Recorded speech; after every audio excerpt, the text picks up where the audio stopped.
Talking about the Indian startup scene, I don't think we are yet there.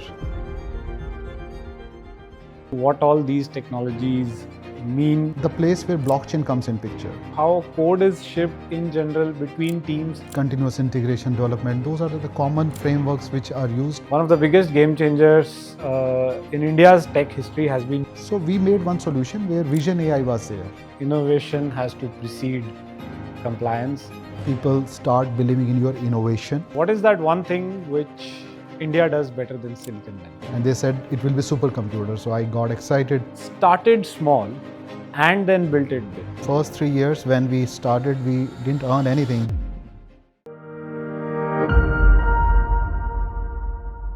India has become a startup factory. As on date, there are more than 1.8 lakh startups in the country, but every year, thousands of them shut down. In 2025 alone, more than 11,000 startups have shut their shop. So behind this, glossy world of funding, new logos, big superstar teams, there is this grind, this struggle which every startup goes through.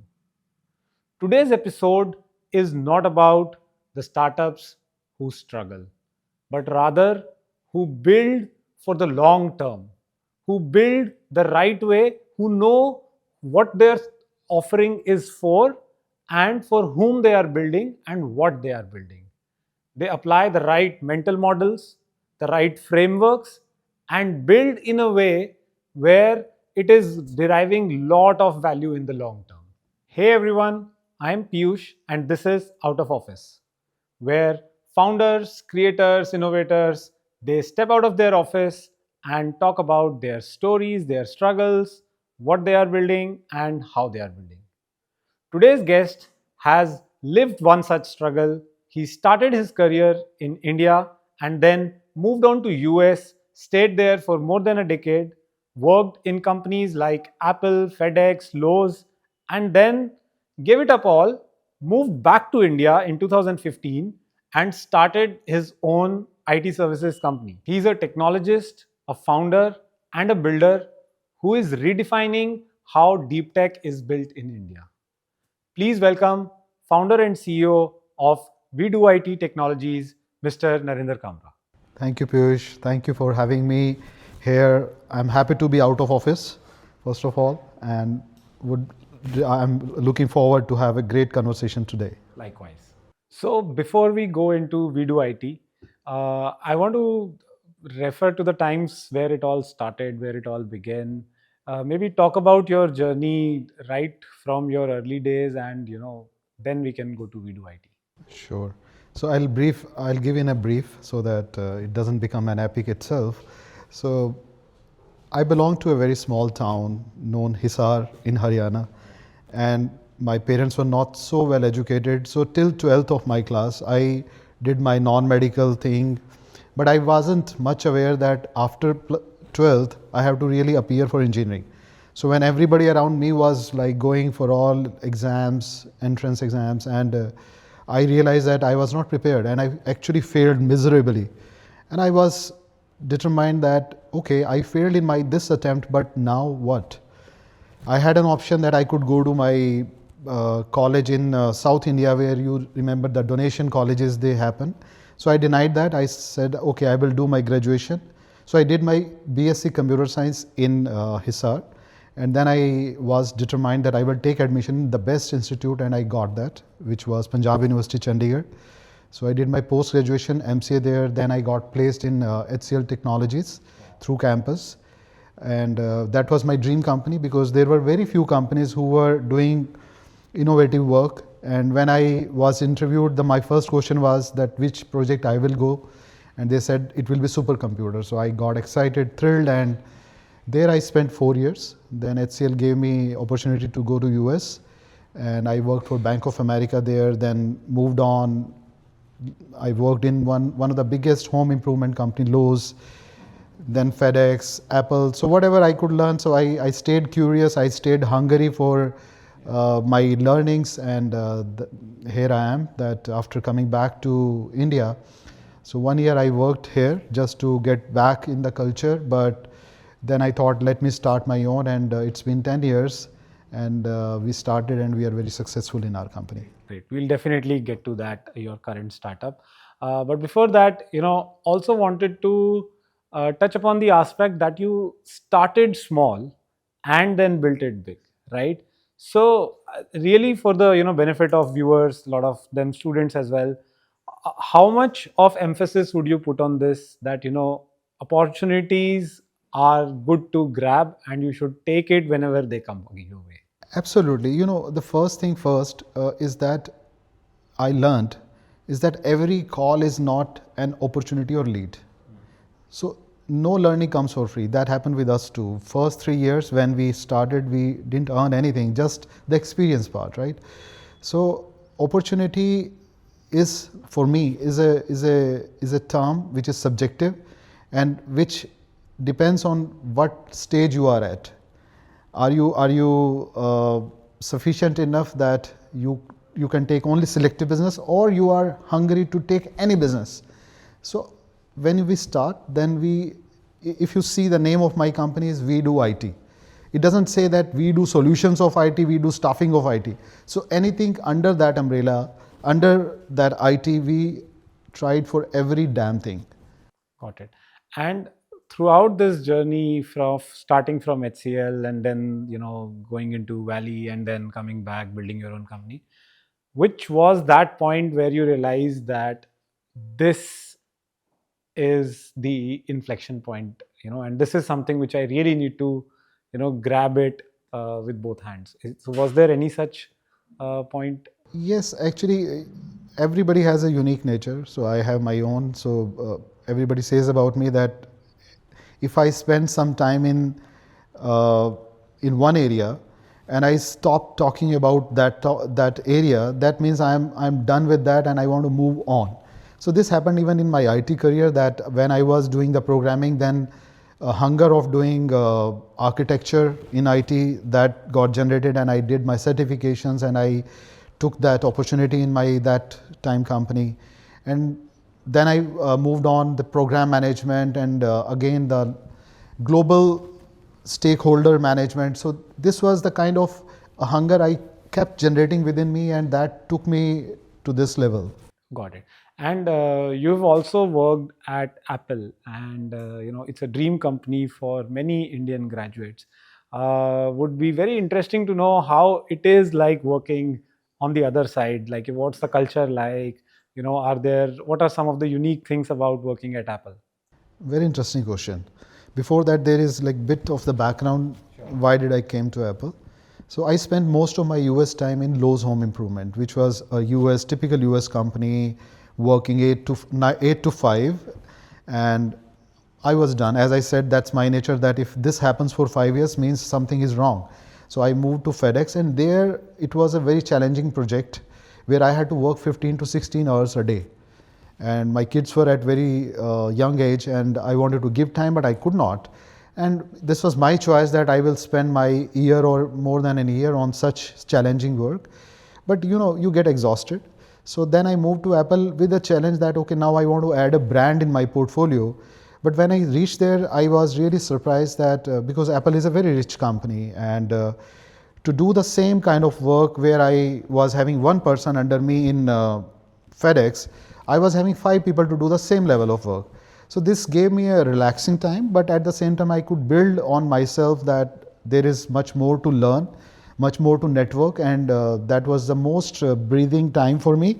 Hats off to Apple, which is so rich and which is which is giving bread and butter to many entrepreneurs and their employees. Okay, that's about the richness of Apple, and but let's talk about some of its tech expertise. They always say that Apple has that invisible tech because their designs are so awesome that the tech always, while it is great too, it takes a back seat and design takes the front seat when it is talked about, when it is perceived upon. So, having worked at a very innovative place like that, does it has it impacted how you have carried your startup here in India? How has that really impacted you? Absolutely. So I think Apple is the only product where we don't negotiate, right? So they ask for this price and we are happy to pay that. And there is a reason behind that because they don't compromise on quality. And quality also comes with agility. That if there is any product ready to shelf, but if their quality team says no, then even if that is already in the containers going in 30 countries, they have all such rights to stop that shipment and until unless their quality head is not satisfied with that. So this kind of culture, nature and the quality orientation is something where customer also get a feel that yes, it's worth buying 1 lakh rupees phone rather than buying 40-50,000 of other phones. So this is very unique in that which I carried forward, that even if I go for my sales negotiation, then I use this example, guys. When you go to Apple shop, you don't negotiate, and I am Apple of my industry. And throughout, your time in US, you have interacted with so many cross-cultural teams, right? And many a time, people across different nationalities are working on the same project. And I'm sure this, while it is softer nuance, but I'm sure it also gets into the code quality somehow, right? So, how do you think the culture of a team impacts the quality of the code? Certainly, you are so right, and this has been also a great learning for me working in US because that's a cross-cultural nation where opportunities attract everybody and people travel and come there. So this is a very unique thing where team building becomes very important. So as a program manager, when I worked with FedEx, so first thing first, like that induction program was not about telling the regular policies or the framework. It was more on like doing their all gel up stuff, that guys come work together, and we were having small exercises where we are doing the same kind of development, but we are focusing more on understanding each other. So this is a culture which is not yet there in India, and I believe in India, if we have like around 30 states, all 30 states with different culture, so team building becomes so much important here. It's pretty much like 30 countries only, Absolutely. because we Yeah. are so huge in the scale Yes. where we operate, the cultures and the languages, everything. Yes. That you're absolutely right. We should rather look at it like that only. Absolutely. So this is a great learning which I believe that I should carry it forward and also encourage other industries, other companies in India to take it in their culture. Okay. While we are on this topic, what other learnings from your time in US you feel the Indian tech companies, or for that matter, Indian businesses, startups in general, should really take from the valley? See, I worked initial 4 years were in India, so I understood that culture. And then after coming back from US to India, it's been 10 years since starting my own company. But it's my company, then I have some freedom to run the culture I want. But if you see in India, people after spending couple of years or maybe 3, 4, 5 years, so they start thinking that pride is not in their original strength. They think that they should really now start handling the people despite they are great programmers, great coders or testers. So this kind of push, peer push, is very bad in India. And I believe if I see in US, I saw one programmer who had 40 years of experience doing the same programming in C language, and he feels pride in everything he does, which is being missed in India because we always believe in growth only by having the large number of people reporting to them, which is not practical. So, in a way, we can say that the individual, these self-reflective metric of success is pretty different as compared to what work am I doing versus how many people I have in my team. Got that. And also there is, you talked briefly touched about the quality of the Apple products. Is it also applicable to how code is shipped in general between teams? What approach we take to sprints? Do you think there are nuances there as well? Uh, Not much difference because most of the time common tools are there, like Jira or continuous integration development. Those are the common frameworks which are used across. The difference is only that we have co-located team in US, but here we have a distributed team. So those And that is more like the team organization rather than any tool usage or the process usage. So there is no difference in that. But the difference which I see is the becoming the agile. And when we talk about agile, Maybe for the benefit of viewers, if we can explain what is agile and as compared to maybe waterfall in simple terms, maybe. sure. So before I introduce agile, so we should know about what is the waterfall. So waterfall is a very evolved methodology still being used in many such industries where we want like long-term plans, where risk is higher and investment is higher. But in today's industry where product has to be launched in months, and that may be a software or an embedded system or the hardware, when things have to happen really fast, then we have to cut down our production or our development into pieces. So that's where the agile comes in picture, where our flexibility, our market responsiveness, and our release life cycle is much shorter than the waterfall.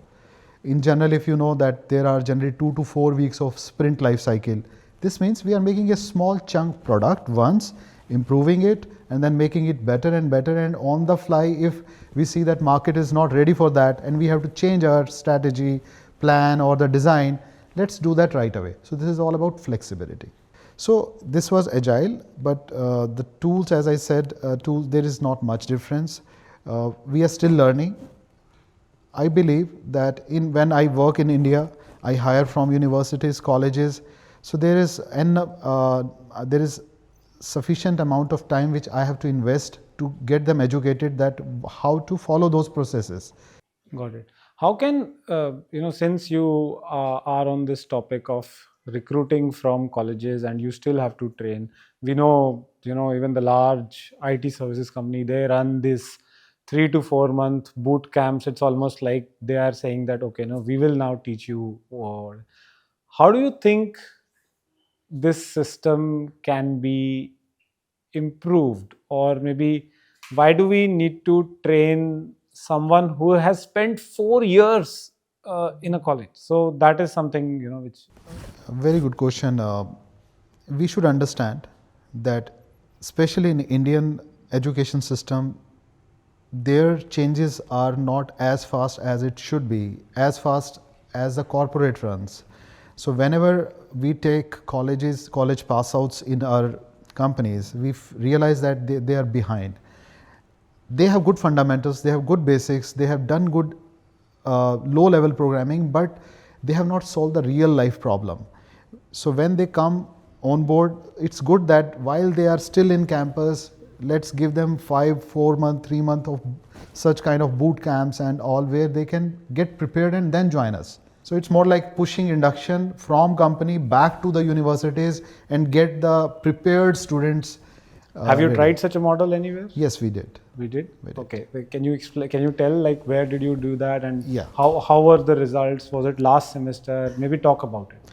Sure. Like we actually co-sponsored one incubation center in one university where we promised that we will give you our assignments from our real life projects to you, and we will keep guiding you remotely. Thanks to Corona, in some way where we all learned how to work remotely efficiently. So that was one way where we could give them assignment, hold it their hands, told them the new tools, technologies, sometime have them interacted with our clients also who were overseas. So this went really well. Where surprising thing was, it was not just chunk of students who are sitting there, rather their professors were also sitting there because they were also learning with that. So this really went well, and I believe that model should be adopted by most of the education institutes. Okay, got it. Now let's go into VdoIT Technologies. But before that, you were well settled in the US, right? You had a great corporate life, a job at Apple, and you decided to give it all up and start VdoIT here. Uh, why? That's $1 million question. I should charge you for that. This is the curious place. You have come to the curious place. So. Absolutely. See, there are two things which have been always in my mind. One is family first. Being the only son, I had my commitments here. And also, I always felt that there is a responsibility towards my roots, towards my nation, towards my society where I brought myself up. So these have been the reasons that I never got serious even to get the green card. And when the time came, so it was not the decision of Excel sheets, debit, credit. It was more like a voice from your heart, and I took that decision within a month, winded up everything I had there, and I'm proud to be here. And you won't believe, since I landed here, I never even went back. Even for my business reason, I sent somebody else, but I stayed here, and that's how I am. Wow, that's great. And I'm sure, apart from, making family happy, connecting with your roots, you would have also generated a lot of employment for the nation. When I came back here, so I didn't have that in mind that I will do my own business. So, being from a very conservative family, regular income salary, I never had that in mind. So I took job here. I did that job as a talent management head for 1 year. And reason was simple, that I wanted to understand the cultural things here. After 11 years working in US, so you get spoiled for sure, right? So 1 year I spent like that, but you are right. Yes, my intention was to do better things for my nation, and improving employability or hiring employees were also one of them. And how was this decision of coming back, going with the family, your wife, your children? How did they take it? It was tough. My kids were at the age of 2 and 4, so I think first couple of months were always like going back and forth with the doctor. They were having food poisoning and all that, but that was something we were prepared mentally. And then later on, all went smooth. I got a complaint from my son's school that he is not speaking English at all. He is speaking Hindi so much, and I was surprised because when they landed here, they were speaking English only in American accent, and that was a good transition and a positive transition for me. Yeah. So sometimes, what you hear from school, though it is a complaint, but you take it like chalo, Yes, everything. I wanted them to, like, wherever you are, be there. Yeah. So, okay, coming to VdoIT. To begin with, what does VdoIT do? So we do IT. One thing is for sure, that we change ourselves as and when needed. We are agile from root of it. We started with a bigger spectrum, that let's understand the business and do whatever comes under IT. So we did staffing, solutions, consultancy, training, all things, but finally we landed with two things: services and bit of the products. So now we are actually more into services. We make custom solutions for large, mid-size enterprises. We have our own patents in artificial intelligence. So we are the first comers into blockchain and artificial intelligence, where we have built over 20 plus such products, where we have our shareholding also for our US clients. Okay, so AI, blockchain, IoT, cloud, right? You integrate all four in your solutions. How? It's very important whenever we do any project or product, that what is the objective of that and how technology can complement that. It's not like digital solutions are started building when AI came in picture. It has been there, legacy systems have been there. So what piece has to be selected to solve what problem is very important. Let me start with the IoT. IoT is one input capturing device based on the sensors and the telematics data. So it captures that input in a way where human monitoring is not there. That's what we call IoT. When the data comes in our system, where to store that? So now we have two ways: either to store it in my in-house data center, or I should store it in the cloud. That's where the cloud comes in picture, and we hear a lot: AWS, Azure, DigitalOcean, so many cloud solutions are there. Now the data has arrived. What to do with that data? Even to store that data, there are multiple ways. We talk about autonomy, we talk about distribution of distributed channels, ledger-based storage. So this is the place where blockchain comes in picture, where we have one lock, but there are multiple keys with multiple people, and they all have control on that. That's what we call the blockchain. Now we have data, we have storage, we have input. Now the time comes when decision making has to happen. We want our systems to be smart enough where decisions can be taken with the minimal human intervention. That's where the intelligence comes. That's where we have built the artificial intelligence. So when we talk about artificial intelligence, there are multiple flavors. Now, if my client wants that, okay, I have now everything set up, but my requirement is just to give the answers of my questions, then I say that, okay, take conversational AI, perfect. But if he says, no, next level, I want my documents, my content, my rest of the things to be generated, then I talk generative AI. One level above, I say that I don't want human being at all. I want some agents to be there to talk to each other based on the whole training model. Then I bring the agentic AI in the place. So that's the pieces spread across, and our problem is to connect the right dots at the right time. Thank you for so lucidly explaining to our viewers as to what all these technologies mean for a real solution. Now, when all these technologies converge, right, uh, what real world use cases you see getting totally solved, disrupted at a large scale? So, as I said, that human intervention, human dependency is something which is a strength to the business, but at some time this is the weakness also. Let me take an example where in Middle East we had to solve a problem of schools because they are deficient on the number of teachers. So they wanted teachers who can teach students in all kind of seasons, 24/7, with the latest and the greatest studies and the papers and all that. So how that is possible? That is only possible if we have some AI teacher in front of their screen who can teach in their language. We all know that human nature is the most complex thing. Every student is not of the same skill. So in our system, we first do that assessment that this kid is somebody who can grasp the knowledge in this manner. There is another kid who can grasp much faster. So based on that behavioral analysis, we built a solution where education is being given as per their absorption, not as per the push from the teachers. No, I completely get it. And I personally believe too that personalized education is going to be probably one of the biggest use cases of AI and other deep tech. But where do you substitute that? Is it a substitute for your face to face educator, or is it a substitute of your home prep, your self study? Answer is both.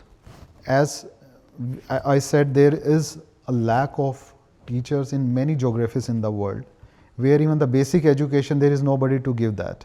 So there it meets first purpose that okay, the whole education can be delivered, but in places like India, where human touch is important, where there are teachers, but sometimes they also need to be trained. So there we can say that yes, the home tuition or the coaching or some specific thing where teachers cannot complement, so then it makes sense for the second option. Got that. And apart from education, there are a lot of other use cases which we see, right? Use cases in healthcare, use cases in legal, probably, right? Where there is a lot of other history from other patients or other legal cases that can really be brought into purview, and a better decision can be made. So a lot of this referencing etc can really be done like super quick. So what are the real use cases there? Absolutely. If I talk about like the legal side, we all know that laws come every single day. There are, if we go even in the shop of or the office of any advocate, they are full of books. Do you know? I mean, I don't think anybody does study of every damn book. So if we have that data or the knowledge and the content being read by our artificial intelligence, then nobody needs to remember or memorize. And Piyush, one more use case which I would like to share.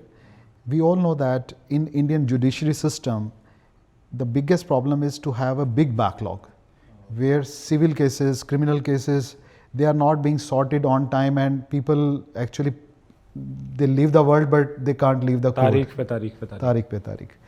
So but there is also one rule that if civil cases can be sorted through arbitration hearing in any location where even the retired judges and advocates can sit and they can do their arguments, still those problems can be solved.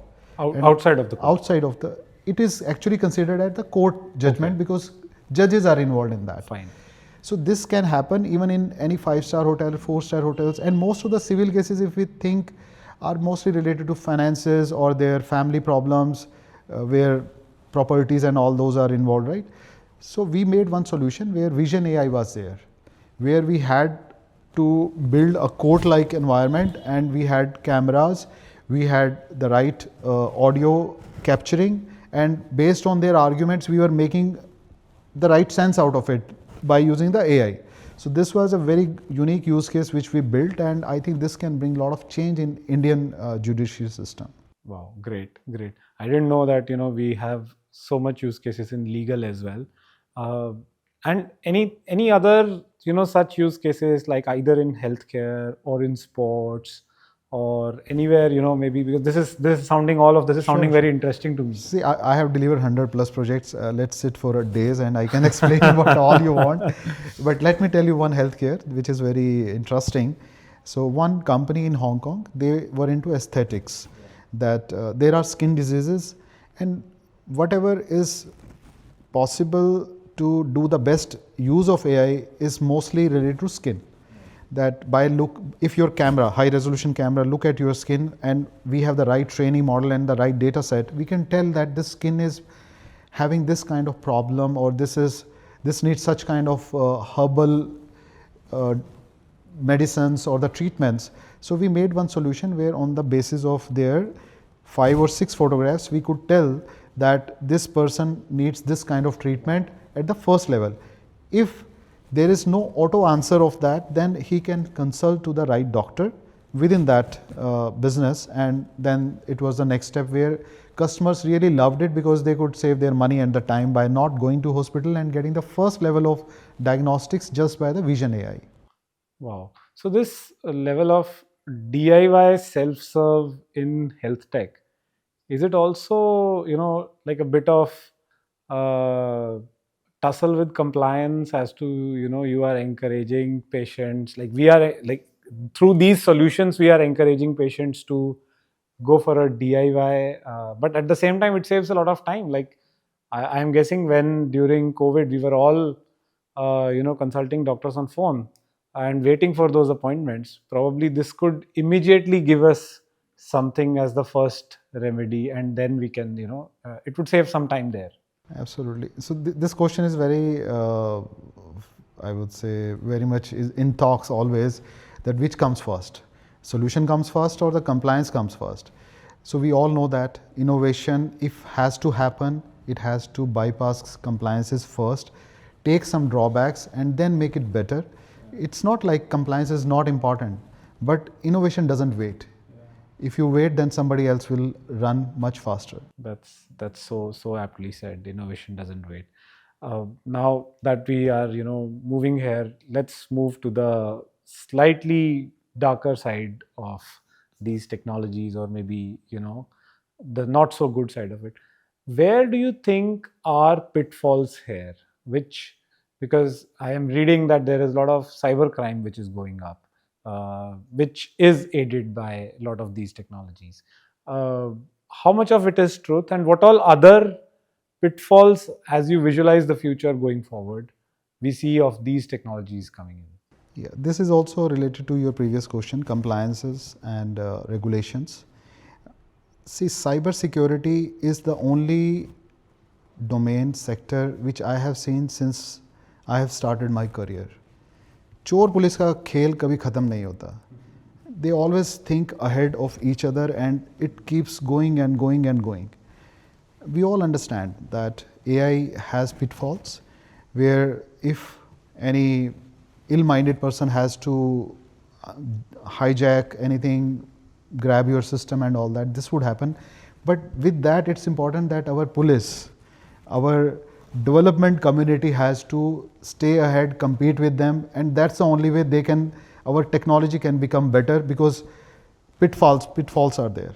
So this is a very regular journey which every technology has taken, be it Y2K or be it .NET, and now we are talking about AI. So this journey has to happen. Yeah, I think that's as you said earlier. Innovation has to precede compliance. That's truly the case. A case in point. I personally believe one of the biggest game changers in India's tech history has been UPI.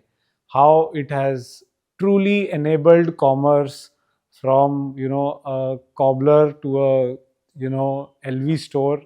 Everybody is accepting UPI. But at the same time, there are more cyber crimes because of UPI. But because of that, we can't really push that innovation away, something which has given so much of commerce boost to the country. That's a great example, Piyush, that in countries like ours, where we have 1.4 billion population, and this e-payment has been accepted so well, I bet you that none of even the developed countries or underdevelopment countries, nobody has done this so far. So something we should be proud of. So, Narinder, talking about the Indian startup scene, we have always viewed it as the Silicon Valley of West. हम बेंगलुरु को भी कई बार ऐसा बोलते हैं. So, is that the right lens, or India has its own distinct way of building things?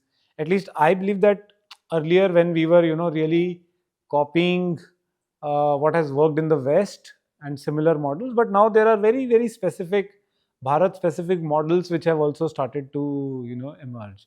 So, what's your take on that? This is my personal opinion.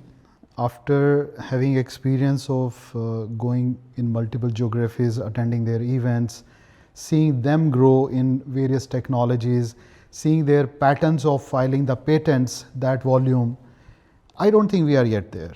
Even talking about this is more on the political side rather than the realistic side.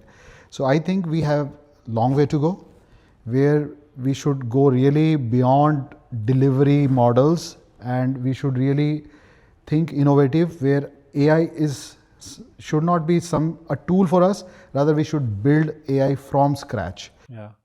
I think you touched a very important thing here. The delivery model, which is there is always this either perceived or perception is always born from reality, that the West's form of building things is about that precise craftsmanship. That the Apple design tech we talked about, versus a very, very delivery mindset, closing that Jira ticket, that kind of a mindset which is here.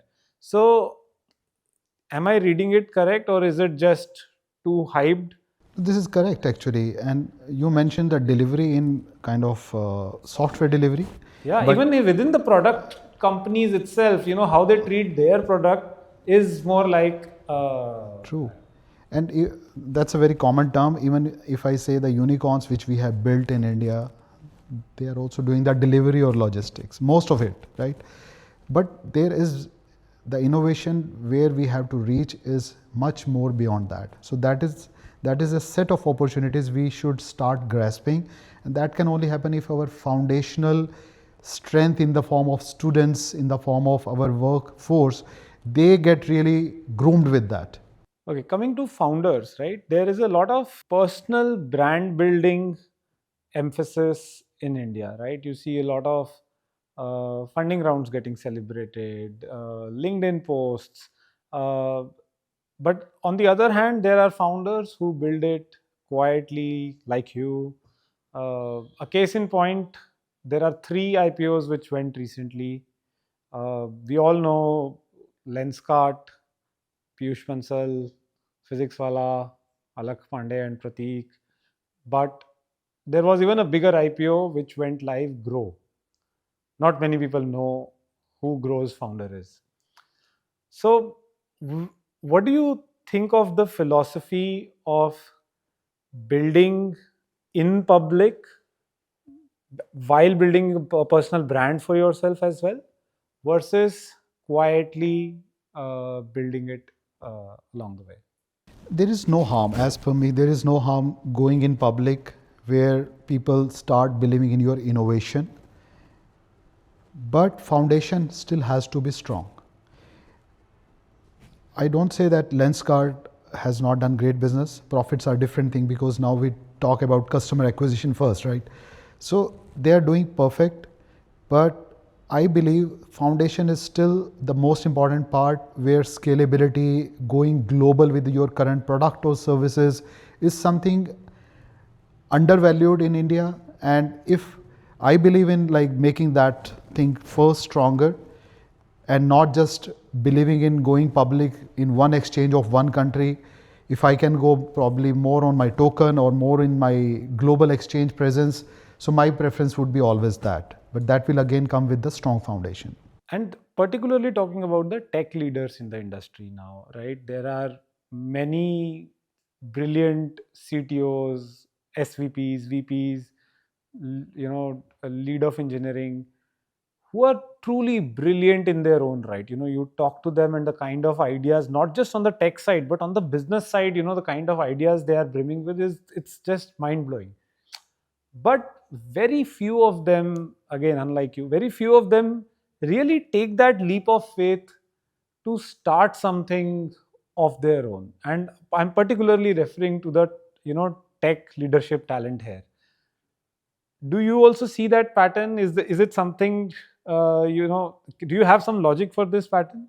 Uh, to answer your question, Piyush, the people who are at senior positions, first they have built their legacy.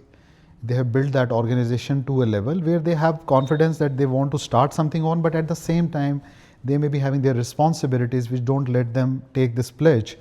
So I still believe if they are going to solve a problem which has not been closely seen by their existing entity, they can take a pledge and they can start working on that. And why not to get funded from their own parent company? So it has happened with few of my friends where they shared their idea and company said, okay, you start your own and we will support you as much as you want. Okay, so next question is, for me, whenever I have discussed this, it has always created diverse opinions. Uh, Journalists versus specialists. Uh, what do you think uh, is the right role for a generalist versus specialist? Which are the places where a specialist will thrive? And if in this world you could have only one tribe, uh, which tribe would you rather have? Sure. I will go as a generalist. Reason is very simple. As a journalist, I can understand the size of problem in a bigger spectrum. Because now technology has become simpler with time. I have seen this in the last 25 years. So finding the right technology to solve that problem is much easier than understanding the big problem in one go. So I will go as a generalist for that. Any particular, point in time in your team, or wherever you have been working, where you realized that a problem which was a journalist was able to tackle much clearly or much better way rather than a specialist? So this was a long time back when I started my career as an intern in HCL Technologies. The thing which attracted me to do my internship in HCL was that I am going to work for a supercomputer compiler design. So supercomputer compiler design, it itself gives a kick that, yeah. And then my boss. ये वैसे बहुत interesting है, because when maybe 10 years later, when we were graduating out of colleges, we didn't had the option to ask कि आप मुझे किस project में डालोगे. Yeah, yeah. So thanks to my manager that time, Mr. Sanjay Sahni, and the first day my induction was that, guys, you are going to make a software, a compiler designer which would be installed for a supercomputer, and that supercomputer will be used to launch one rocket. Wow. So if that has told me a story, ये सही था, ये story सही थी. ये story सही थी. हमारा कंपाइलर डिज़ाइन जो था वो ऑप्टिमम नहीं था, बिकॉज उनके वो 10 साल की साइकिल में हमने 6 महीने का काम किया था. So they had that. This sounds like a war cry for Absolutely. soldiers. To a computer engineer, this is like a war cry. Sure. So when I was more inclined, attracted to this larger problem, so going deeper into technology become the obvious choice, because I have to deliver a product for my Japanese client who are so particular on quality. So there is no other choice. Okay, coming back to education, if colleges had to change one thing today, what would that be? Habit of changing themselves. Explain. Our education system, once it gets designed, approved, published, it takes a hell lot of time. And now is the time, agile time, when actually kids do their studies, technology changes, concepts change, specifications change. So they should be open that learn faster, change their curriculum, and do the real problem solving rather than conceptual 10 years, 20 years old problems. Right. So a frequent curriculum refresh is probably one of Absolutely. the best ROI things which a college can do. Absolutely. And what would be your advice to, a fresh out of college founder? Let's say someone who's building, let's say, a solution for a chatbot or anything. What are the mistakes which you would want them to avoid? It could be anything, something practical, something which would probably save them months of time, anything. Generally, what I have seen, people do mistake by not doing the proper research.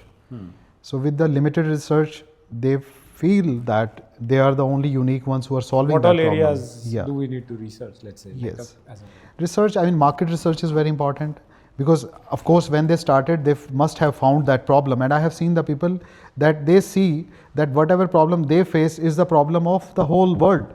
And that's where they get emotional and they keep going and going and going. So retrospection, right research, and not getting emotional with what you initially thought are the keys where you can retry. Yeah.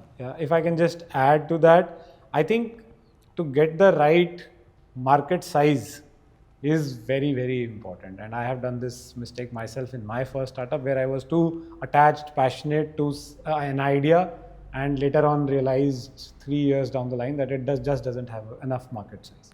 So, as a first time, what you said, research, right? Market size is a big part of research as well. So make sure your market is large enough. And today is the best time, Piyush, that we have now, we are not even going to 10 pages of Google.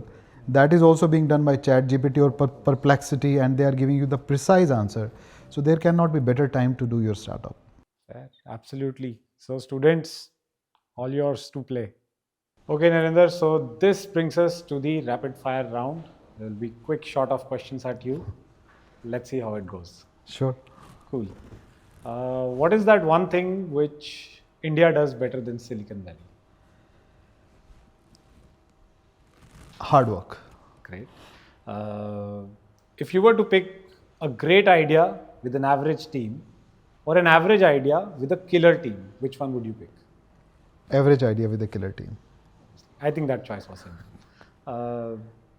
What is one myth about startups in India which needs to die right now?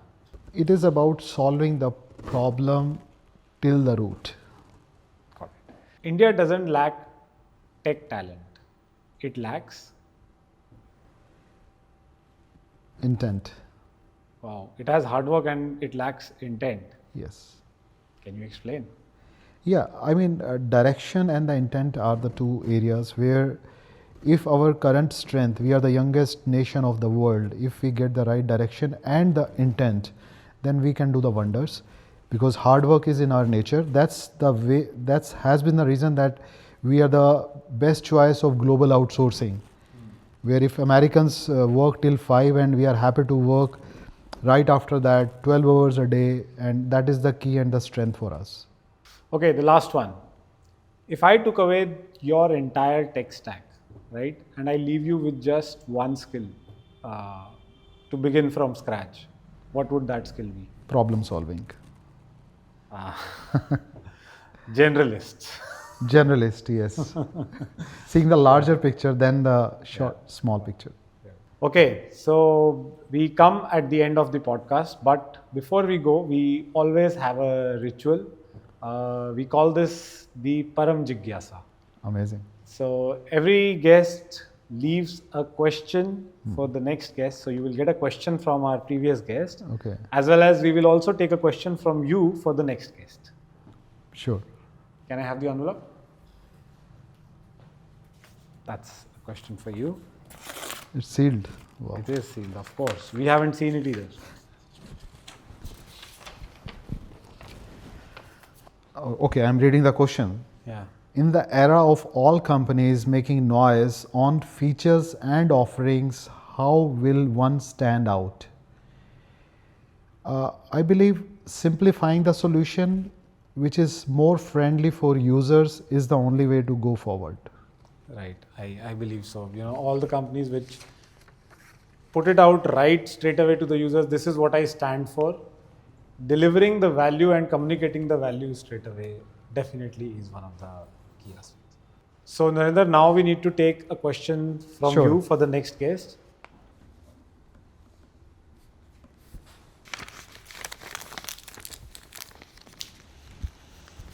Param Jigyasa. Thank you.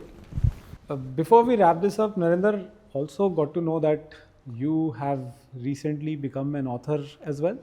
Yes. Wow. Whoa. Can you talk about that journey? Sure. So title of my book is The Story in the Making, Okay. which it itself tells that we don't conclude, we continue. And that's what karma says, that karma is a journey, karma goes on and on. In this book, I explain my experience, my real life, my professional experience, and I also take value from our timeless epics like Ramayana, where if I talk about Maryada Purushottam Ram, who was the perfect man, what 16 such qualities made him like that. So I talk about that, some real life challenges, embracing the imperfection, not the perfection, imperfection. And that's what I talk about in this book. I would love if you read and give me your feedback. Thank you, Narendra. That looks like quite a read. I will definitely order this. Looks like very Hold inspirational. on, I have one copy for you as well, Piyush. I'm happy to present it to you. Oh, wow. That's great. Thank you. Thank you. You're welcome. Looks an interesting read. Thank you. Thank you so much. Okay, so today's conversation was not really about startups, but how to stay at building one.